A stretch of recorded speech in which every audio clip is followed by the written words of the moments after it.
બ્લેકઆઉટને લઈ જાગૃતિ જોવા મળી હતી। નાગરિકોએ સરકારની અપીલનું ચુસ્તપણે પાલન કર્યું હતું। શહેરના કડક બજાર વિસ્તારમાં છવાયો અંધારપટ, દુકાનો અને હોટેલ્સની લાઇટો બંધ રહી હતી। સરકાર અમને તાલીમ આપી રહી છે। અમે સરકારના આદેશનું પાલન કરી સ્વરક્ષણની તાલીમ લઈ રહ્યા છીએ। આપાતકાલીન સ્થિતિમાં સ્વરક્ષણ માટે બ્લેકઆઉટ જરૂરી છે। નાગરિકો દ્વારા જણાવવામાં આવ્યું હતું કે સરકાર અમને તાલીમ આપી રહી છે।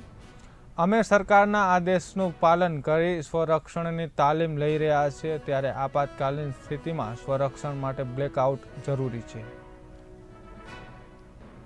અમે કડક બજાર સહેજગંજમાં રહીએ છીએ અને આ જે બ્લેકઆઉટ રાખવામાં આવ્યું છે એમાં અમે ઓર અમારા બજારમાં રહેતા બધા યુવકો અને યુવતીઓ બધા સપોર્ટ કરીએ છીએ। અમે અમારા ઘરની અને બજારમાં રહેતા બજારની સારી શોપની દુકાનમાં લાઇટ બંધ રાખવામાં આવી છે, કેમ કે અમે સરકારનું સહયોગ આપીએ છીએ। એટલે આ બ્લેકઆઉટ જે રાખવામાં આવ્યું છે એ ભવિષ્યમાં કોઈ દિવસ થાય તો અમને ખ્યાલ હોય કે અમે શું કરવાનું છે, એટલે અમે આ સ્થિતિમાં પણ એક્સેપ્ટ